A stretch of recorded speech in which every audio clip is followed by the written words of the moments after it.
اللهم صل على سيدنا ومولانا محمد. کتاب جلیلہ کے لیے میں نہایت ادب و احترام کے ساتھ محقق عصر حضرت علامہ مفتی حافظ سید ضیاء الدین نقشبندی پادری صاحب حفظہ اللہ شیخ الفقہ و صدر مفتی جامعہ نظامیہ سے ملتمس ہوں کہ ہمیں استفادہ کا موقع عنایت فرمائیں. السلام علیکم ورحمۃ اللہ وبرکاتہ. الحمد للہ رب العالمین والصلاة والسلام على حبیبہ سید الانبیاء واشرف المرسلین وعلى آلہ الطیبین الطاہرین وأصحابه الأكرمين الأفضلين وعلى من أحبهم وتبعهم بإحسان إلى يوم الدين. أما بعد، فقال الله سبحانه وتعالى في كلامه العظيم: أعوذ بالله من الشيطان الرجيم، بسم الله الرحمن الرحيم، ولكن كونوا ربانيين بما كنتم تعلمون الكتاب وبما كنتم تدرسون. وقال تعالى في شأن حبيبه الكريم: إن الله وملائكته يصلون على النبي يا أيها الذين آمنوا صلوا عليه وسلموا تسليما. اللهم صل على سيدنا محمد وعلى آله وصحبه أفضل صلواتك وعدد معلوماتك وبارك وسلم. رونق اسٹیج، تقدس مآب حضرت نائب شیخ الجامعہ ڈاکٹر محمد سیف اللہ صاحب قبلہ مد ظلہ العالی، وہ تقدس مآب حضرت علامہ ڈاکٹر سید شاہ بدیع الدین صابری صاحب قبلہ مد ظلہ العالی، وہ فضیلت مآب حضرت مولانا میر لطافت علی صاحب قبلہ مد ظلہ العالی، وہ حضرت مولانا خواجہ عارف الدین صاحب مد ظلہ العالی، مولانا حافظ عبد الرحیم صاحب حفظہ اللہ، و دیگر معزز علماء کرام، اساتذہ مدرسہ، مکرم حاضرین و سامعین اور عزیز طلبہ، اللہ رب العزت کا ارشاد مبارک ہے: وَلَكِن كُونُوا رَبَّانِيِّينَ بِمَا كُنتُمْ تُعَلِّمُونَ الْكِتَابَ وَبِمَا كُنتُمْ تَدْرُسُونَ. اس آیت مبارکہ کے حصے میں اللہ سبحانہ و تعالی پڑھنے اور پڑھانے کا مقصود کیا ہے اس کو واضح فرما رہا ہے. جو کچھ ہم پڑھتے ہیں، جو ہم پڑھاتے ہیں، یہ محض معلومات حاصل کر کے معلومات دوسرے تک پہنچانا ہی نہیں ہے، بلکہ اس کا مقصد یہ ہے کہ ہم اللہ والے بنیں، اللہ تبارک و تعالیٰ کے احکام پر خود بھی چلیں اور اس کے احکام پر چلنے کے لیے لوگوں کو تلقین کریں. تو یہ آیت مبارکہ میں پڑھنے پڑھانے والے کو اللہ والا بننے کی تعلیم دی جا رہی ہے. اور حضرت ممدوح شیخ التجوید علامہ ڈاکٹر محمد عبد الغفور قادری رحمت آبادی رحمۃ اللہ تعالی علیہ اس مبارک آیت کریمہ کو پیش نظر رکھ کر اپنی زندگی کا ایک ایک لمحہ گزارے. ان کا پڑھنا پڑھانا، چلنا پھرنا، اٹھنا بیٹھنا، سونا جاگنا، نشست و برخاست، حرکت و سکون، اسی لیے کہ میرا رب مجھ سے راضی ہو جائے اور میرا تعلق میرے پروردگار سے محکم ہو، اور جو مجھ سے تعلق رکھیں ان کا تعلق بھی میرے پروردگار سے قائم ہو. حبیب کردگار کی محبت جو میرے دل میں ٹھاٹے مار رہی ہے، یہ محبت مصطفیٰ صلی اللہ تعالیٰ علیہ وآلہ وسلم میرے سننے والے، مجھ سے استفادہ کرنے والے، مجھ سے ربط و تعلق رکھنے والوں میں بھی جوش زن ہو، تاکہ جس طرح میں سرفراز ہو رہا ہوں یہ بھی سرفراز ہوتے رہے۔ اس کو پیش نظر رکھ کر حضرت نے زندگی گزاری۔ ابھی آپ نے حضرت شیخ التفسیر دامت برکاتہم سے حضرت ممدوح رحمہ اللہ تعالیٰ کے مبارک احوال سنے ہیں، اور ایک معتقد، ایک طالب علم اور ایک مرید اپنے استاذ، اپنے شیخ، اپنے مربی کے بارے میں کوئی تأثر پیش کرتا ہے تو اس کو بعض لوگ محض حسن عقیدت پر بھی محمول کرتے ہیں، مگر آپ نے ابھی جس سے خطاب سنا ہے یہ ان کے شاگرد نہیں، ان کے مرید نہیں، اور عام اعتقاد رکھنے والوں میں شامل نہیں، بلکہ ان کے جماعت ساتھی۔ اور معاصرت میں کبھی کبھی انسان بہت اونچے مقام والے کو بھی اونچے مقام والا ماننے کو تیار نہیں رہتا ہے۔ معاصرت، ہم زمانہ ہونا بھی رقابت کا سبب بن جاتا ہے۔ لیکن آپ ابھی مولانا سے سنیں، پھر ان کے اور ایک ساتھی علامہ بدیع الدین صابری صاحب تشریف فرما ہیں، ان سے بھی سنیں گے، یہ جماعت ساتھی ہے۔ اور پہلے مولانا عارف صاحب سے سنیں، یہ جماعت ساتھی ہے۔ جماعت ساتھیوں کا جب یہ تأثر ہے تو اب آپ بتائیے اس میں کوئی غلو کی بات نہیں ہو سکتی ہے، کوئی مبالغے کی بات نہیں ہو سکتی۔ یہ حضرات ان کی زندگی کے یہ احوال ایسے بیان کر رہے ہیں جیسے ایک مرید اپنے مرشد کے بیان کرتا ہے، ایک طالب علم اپنے استاذ کے بیان کرتا ہے۔ میں خود مولانا شیخ التفسیر کے اس انداز سے غیر معمولی متاثر ہوا۔ یہ دل کی کشادگی کی علامت ہے۔ یہ ممدوح کا مقام بھی معلوم ہو رہا ہے اور مدح کرنے والے مولانا کا مقام بھی معلوم ہو رہا ہے کہ دل میں کشادگی ہو اور اپنے ساتھی کے کارناموں کو قدر کی نگاہ سے دیکھا جائے، اور اس کے بعد وفات جب کہ کوئی اس سے منفعت بھی حاصل ہونا نہیں ہے اس کے چاہنے والوں کے سامنے پیش کیا جائے، تو اس سے آپ اندازہ کر سکتے ہیں ممدوح گرامی کے قد و قامت کا، ان کے مقام و مرتبت کا۔ اور حضرت نائب شیخ الجامعہ تشریف فرما ہیں، وہ استاذ بھی ہیں، شیخ الجامعہ صاحب بھی استاذ ہیں۔ ان بزرگوں نے بھی اور ان کے اساتذہ نے بھی ان کی جو شان بیان کی ہے، ان کے اخلاص پر گفتگو کی ہے، ان کے خدمات پر گفتگو کی ہے اور کرتے ہیں، یہ سب ان کی مبارک زندگی کامیاب گزری ہے، اس پر شہادت ہے۔ اور یہ بات بھی اپنی جگہ طے ہے کہ مخلوق خدا کی زبان اگر کسی کی سماخانی میں جنبش کر رہی ہے تو یہ علامت ہے کہ اس بندے سے اللہ بھی محبت فرماتا ہے، کیونکہ نیک بندوں سے جو لوگ محبت کرتے ہیں یہ محبت زمین سے ابھرتی نہیں ہے، یہ آسمان سے اترتی ہے۔ آپ حضرات احادیث مبارکہ کو پڑھے ہیں، صحیحین کی حدیث پاک ہے، نبی کریم صلی اللہ تعالیٰ علیہ وآلہ وسلم نے ارشاد فرمایا جب اللہ تعالیٰ کسی بندے سے محبت فرماتا ہے تو جبریل امین علیہ السلام کو اپنے دربار میں یاد فرما کر ارشاد فرماتا ہے انی احب فلانا فاحبہ، کہ بے شک میں اے جبرائیل فلاں بندے سے محبت کرتا ہوں، تم بھی اس بندے سے محبت کرو۔ فیحبہ جبریل، تو جبریل علیہ السلام اس بندے خدا سے محبت کرتے ہیں۔ پھر اس کے بعد اعلان ہوتا ہے اللہ کا حکم ہونے کے بعد کہ اے آسمان والو، فلاں بندے سے اللہ محبت فرماتا ہے، تم بھی اس بندے سے محبت کرو۔ تو آسمان والے بھی اس بندے سے محبت کرنے لگتے ہیں۔ پھر ارشاد ہوتا ہے ثم یوضع له القبول فی الارض، ثم ہے، آپ حضرات جانتے ہیں ثم یہ تراخی کے لیے آتا ہے، پہلے جو ہوا اس کے بعد پھر کچھ وقت کے بعد زمین پر اس کی مقبولیت اتار دی جاتی ہے۔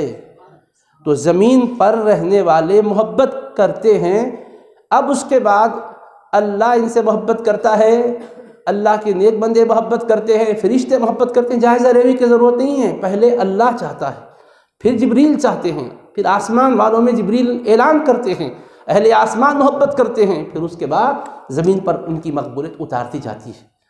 یہ حدیث مبارک اس بات کی نشاندہی کر رہی ہے کہ اللہ کے نیک بندوں سے جو مخلوق خدا کی محبت کا تعلق ہوتا ہے یہ زمین پر نہیں، پہلے آسمان سے ہو کر زمین پر آتا ہے۔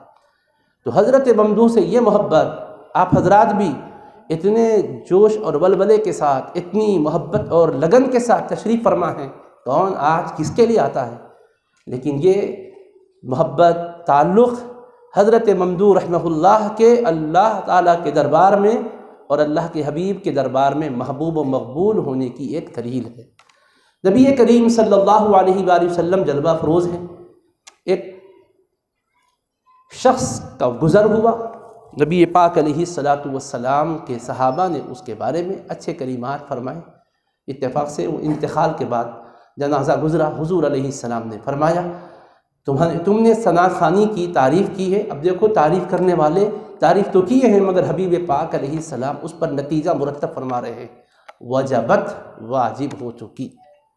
پھر اس کے بعد ایک جنازہ گزرا، پھر حضور پاک علیہ السلام کے صحابہ نے اس کے متعلق منفی خیال کا اظہار فرمایا۔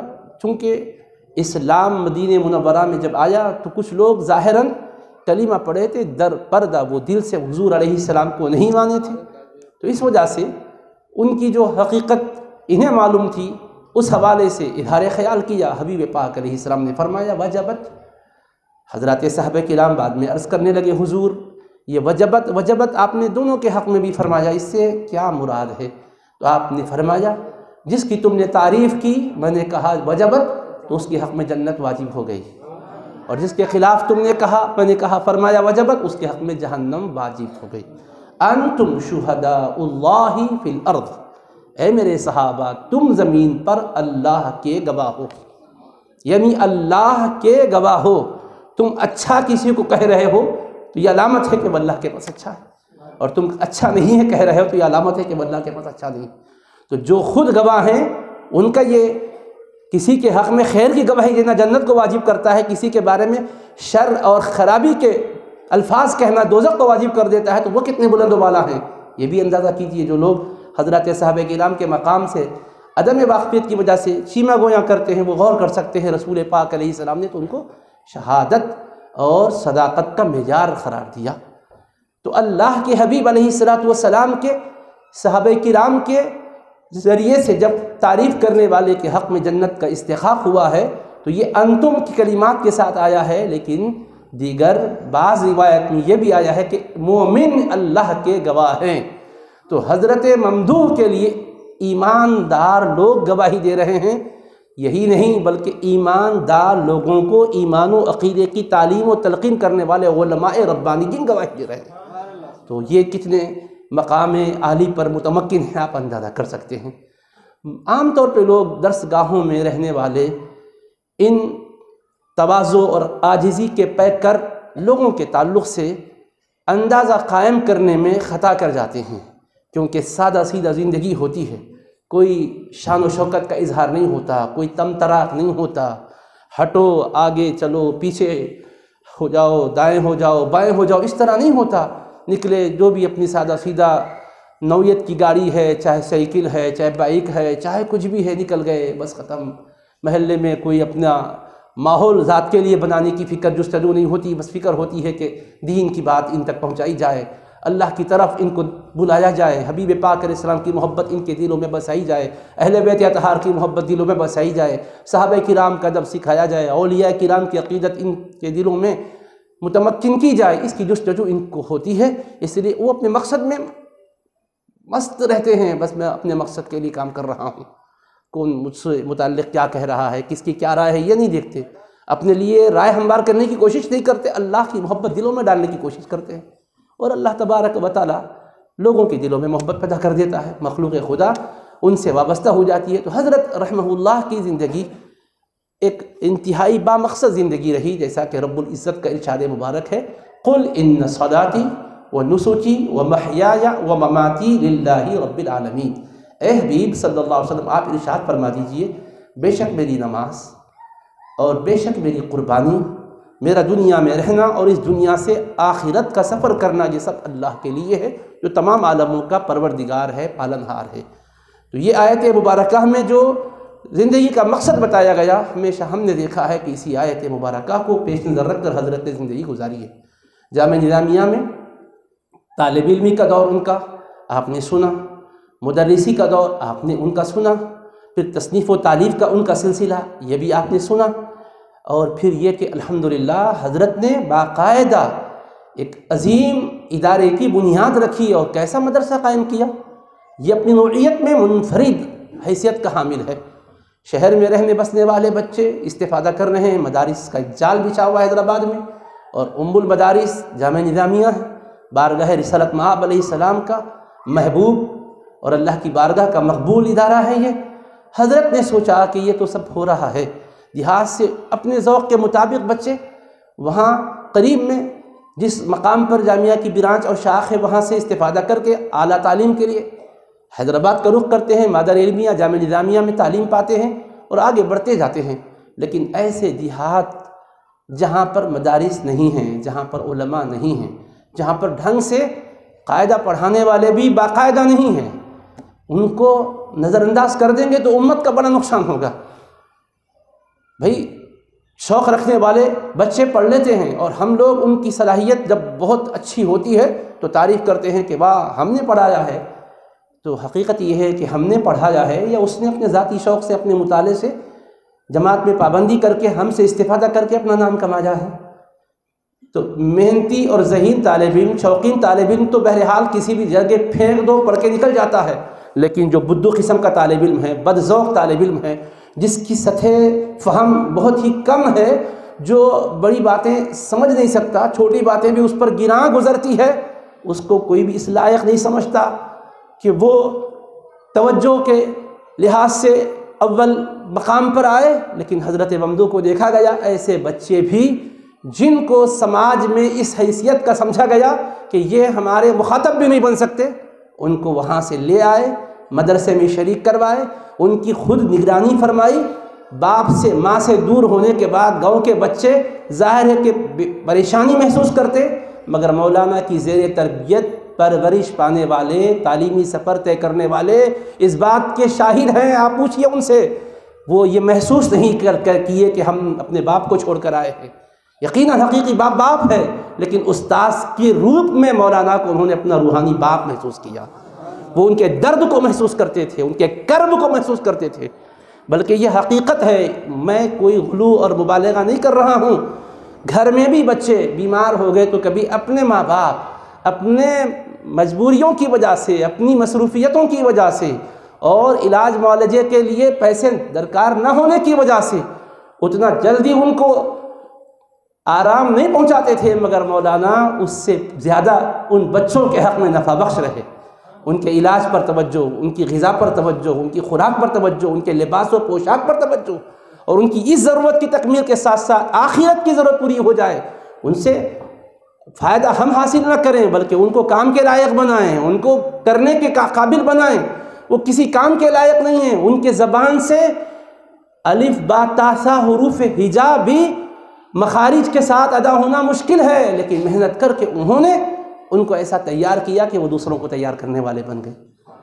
کیا یہ ان کے خدمات جلیلہ میں نمایاں درجے کا حامل کام نہیں ہے کہ وہ اچھا پھر مدرسہ قائم کرنے کے بعد وہ اپنے جامعہ نظامیہ سے تعلق کو نہیں توڑے، جامعہ میں اپنی خدمات انجام دیتے ہوئے صبح میں اپنے خود قائم کردہ مدرسے پہ توجہ، رات میں توجہ، اور پھر آپ نے جیسے سنا کہ وہ صرف قول اور بات کے ہی اعتبار سے کوئی تجویز کر کے منصوبہ دے کر خاموش نہیں بیٹھتے تھے، وہ عملی پیکر تھے، جو کچھ کہتے تھے کر کے دکھاتے بھی تھے۔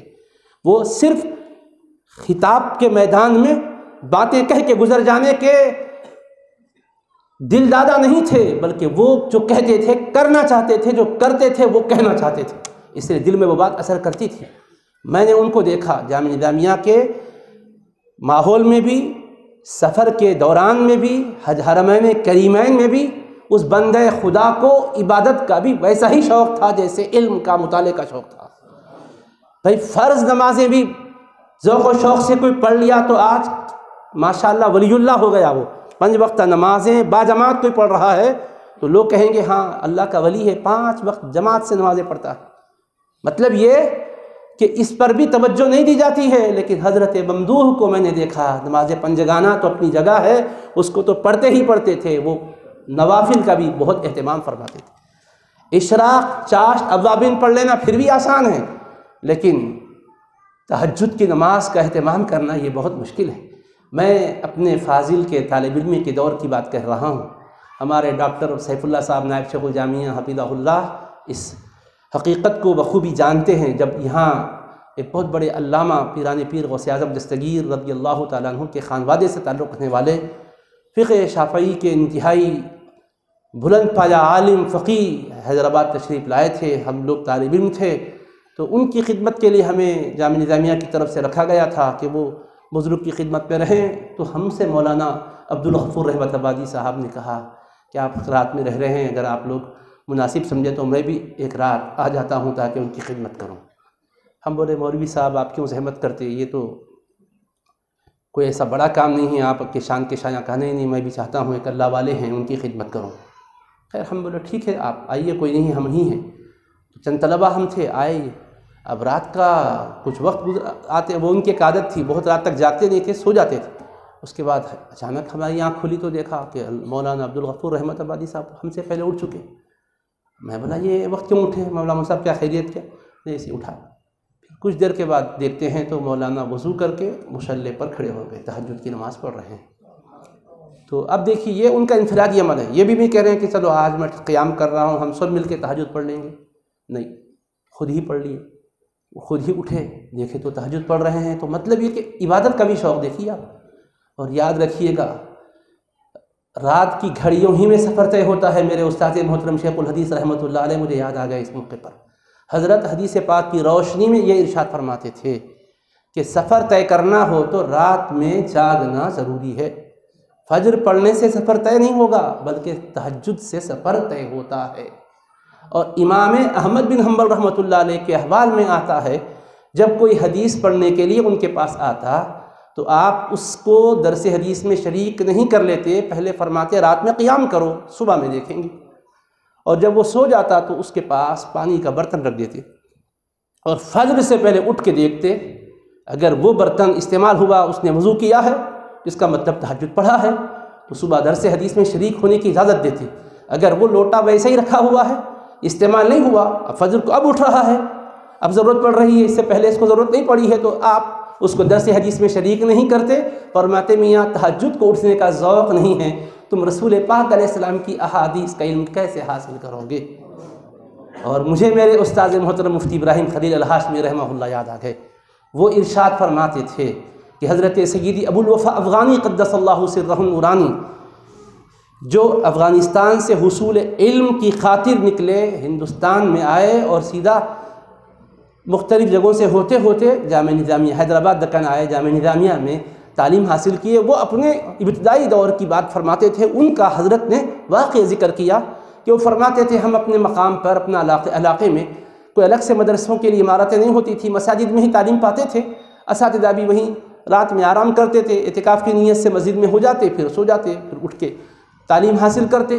اب وہ کہتے ہیں کہ ہم بھی سو جاتے تھے، جوان بچے تھے، تو ہمارے اٹھنے کا سبب کیا بنتا تھا؟ فرمایا ہمارے استاد محترم رات کو اٹھتے تھے اور تہجد کے لیے کھڑے ہوتے تھے، اور وہ خوف خدا سے روتے تھے، ان کے آنسو جو چٹائی پر گرتے تھے اس کی جو آواز پیدا ہوتی تھی اس سے ہماری آنکھ کھل جاتی تھی۔ تو یہ ابو الوفا افغانی قبلہ رحمۃ اللہ نے اپنے استاد کو دیکھا۔ تو یہ رات میں اٹھنے سے سفر طے ہوتا ہے۔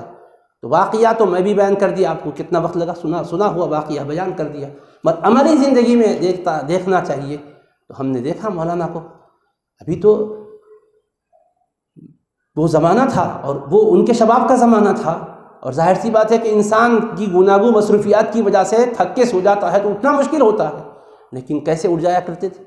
اور ایسا ہی میں نے حج کے سفر میں، عمرے کے سفر میں دیکھا ان کو، عجیب وارفتگی ہے، عجیب ایک عالم ہے۔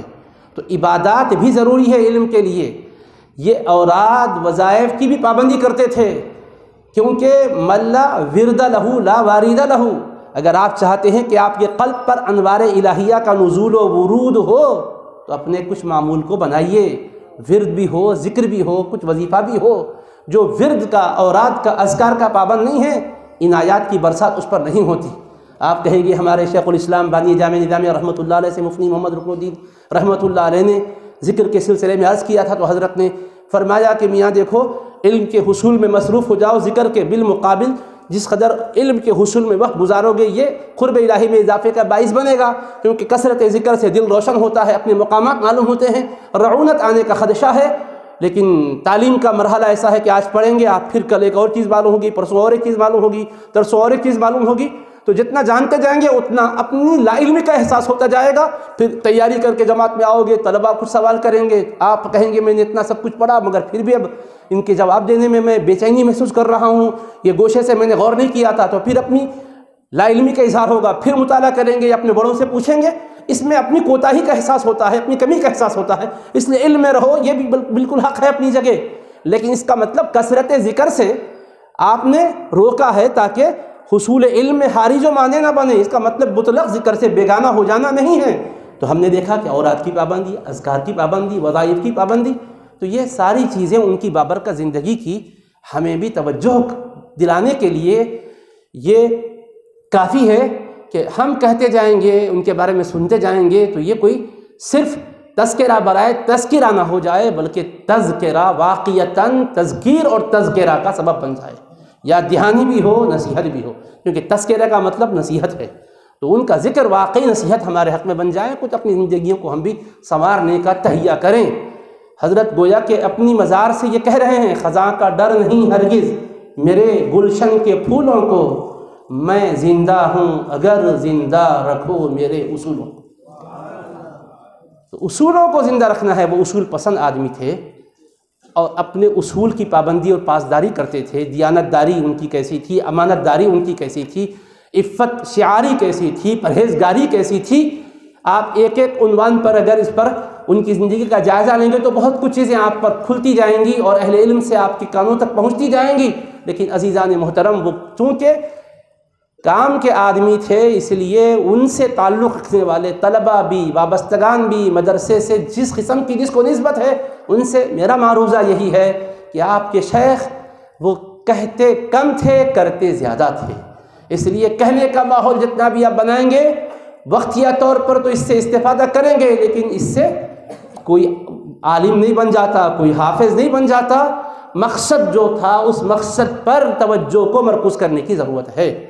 وہ جس طرف گئے قرآن کا نور لے کر گئے، جس طرف گئے احادیث کا نور لے کر گئے، جس طرف گئے شریعت کا نور لے کر گئے، اور جاتے جاتے اجالے بکھیرتے چلے گئے. اللہ نے قرآن میں فرمایا ہے أَوَمَنْ كَانَ مَيْتًا فَأَحْيَيْنَاهُ وَجَعَلْنَا لَهُ نُورًا يَمْشِي بِهِ فِي النَّاسِ كَمَنْ مَثَلُهُ فِي الظُّلُمَاتِ لَيْسَ بِخَارِجٍ مِّنْهَا. کہ مثال دے کر اللہ نے سمجھا ایک بندہ ہے جو مردہ ہے، بے جان ہے، اللہ اس کو زندگی سے نوازتا ہے اور اس کو زندگی سے نواز کر یوں ہی نہیں چھوڑ دیتا حالات کے رحم و کرم پر. وَجَعَلْنَا لَهُ نُورًا، اس کے لیے نور رکھ دیتا ہے. يَمْشِي بِهِ فِي النَّاسِ، وہ نور کو لیے ہوئے لوگوں میں چلتا ہے. تو وہ رحمت آباد کی سرزمین سے آئے تھے اور ہذا و ذالکہ کا فرق انہیں معلوم نہیں تھا. وضو و غسل کے ارکان و فرائض سے بیگانے تھے. ان کو ان کے شیخ طریقت نے لا کر جامعہ میں شریک کروایا. پھر اس کے بعد جامعہ میں آئے. العلم حیات الاسلام، علم اسلام کی زندگی ہے. جو جامعہ کو آیا وہ آنے سے پہلے نہ واقف تھا تو وہ مردے کی طرح تھا. میں قرآن سے بات کر رہا ہوں. کیوں؟ علم زندگی ہے. علم اگر نہیں ہے تو کیا تھا؟ وہ ڈھانچہ تو ہے، روح تو ہے، یعنی اس پر زندے کا اطلاق تو ہوتا ہے. نماز جنازہ نہیں پڑھائی جائے گی، دفن نہیں کیا جائے گا اس کو، اس کی میراث بٹے گی نہیں، زندہ اس معنی میں ہے.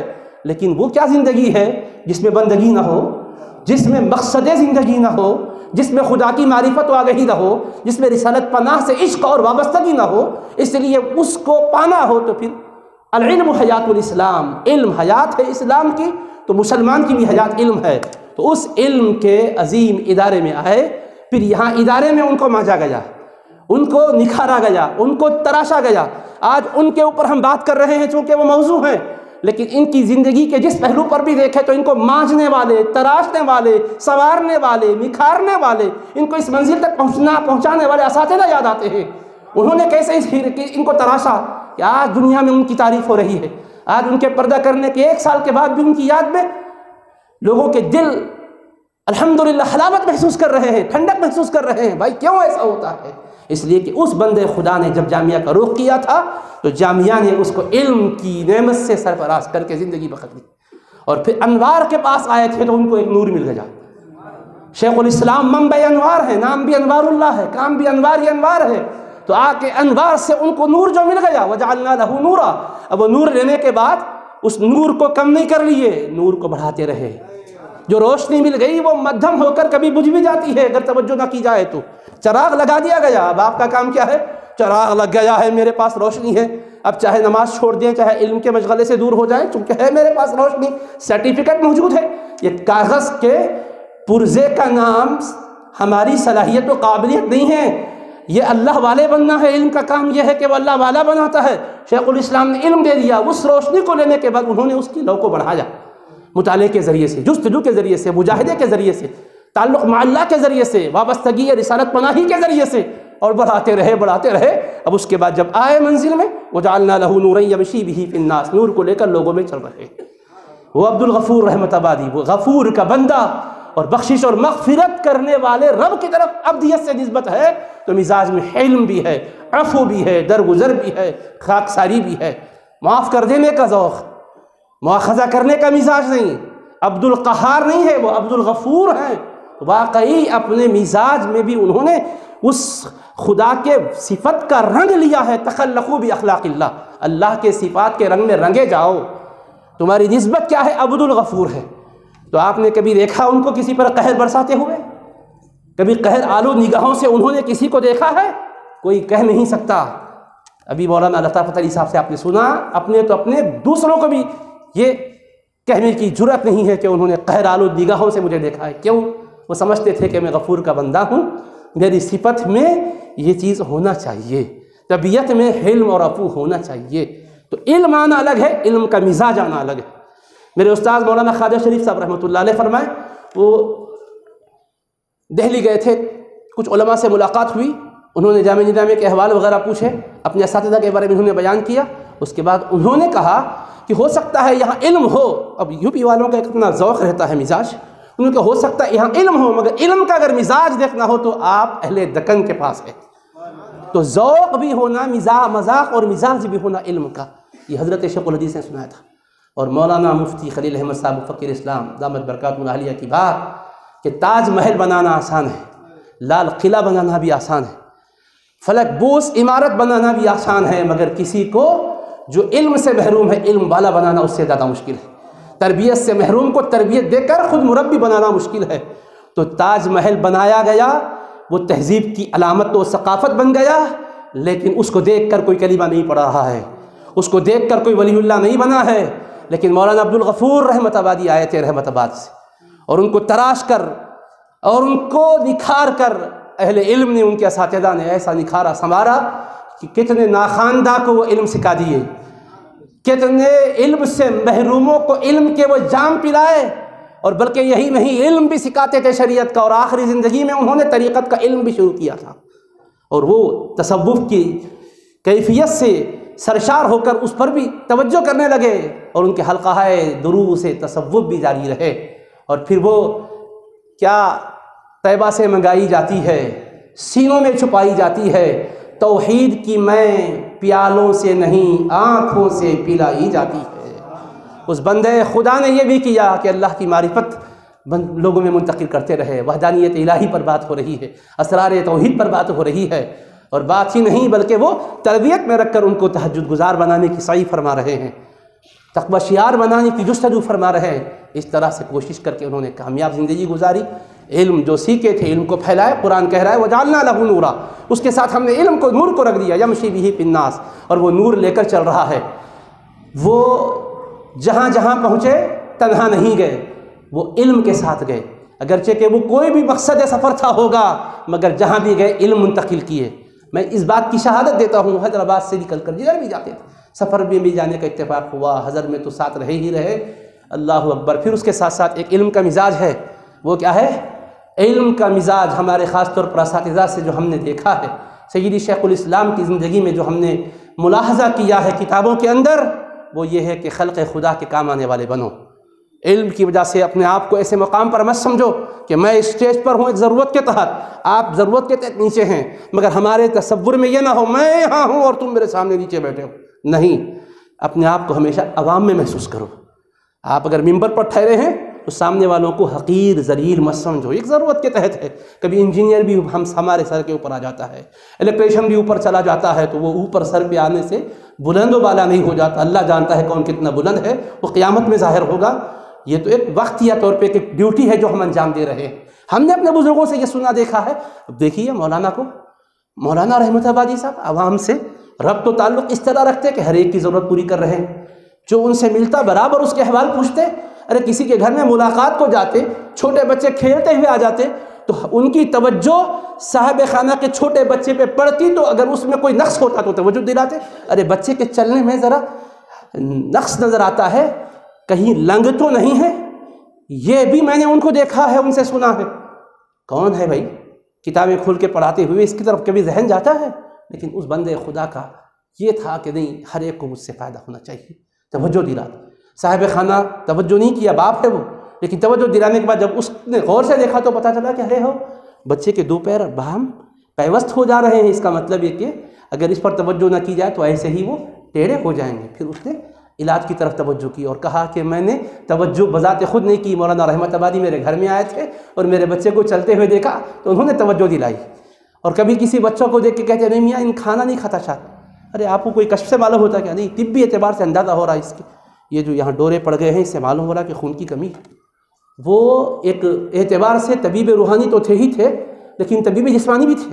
جسمانی بھی علاج معالجے کی باتیں بتاتے تھے، کچھ نہ کچھ ایسے نسخے بھی بتاتے تھے جس سے ہمارے بچے استفادہ کرتے. کلیہ میں بچیوں نے بھی بہت استفادہ کیا ہے. بہرحال اللہ تعالیٰ حضرت کی تربت پر رحمتوں کی برسات فرمائے.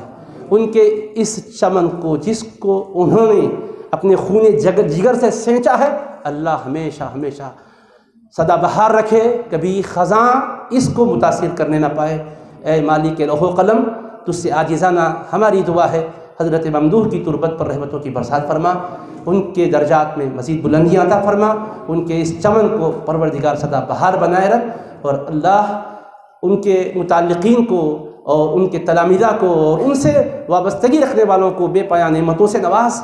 اور ان کے مدرسے پر توجہ کرنے والے، دام دلم سخن تعاون کرنے والے سارے کے سارے لوگوں کو مولا اپنی رضا، اپنے حبیب کی رضا کا انعام عطا فرما. وصلی اللہ تعالی وسلم علی خیر خلقہ وآلہ وصحبہ اجمعین والحمد للہ رب العالمین. السلام علیکم ورحمۃ اللہ وبرکاتہ.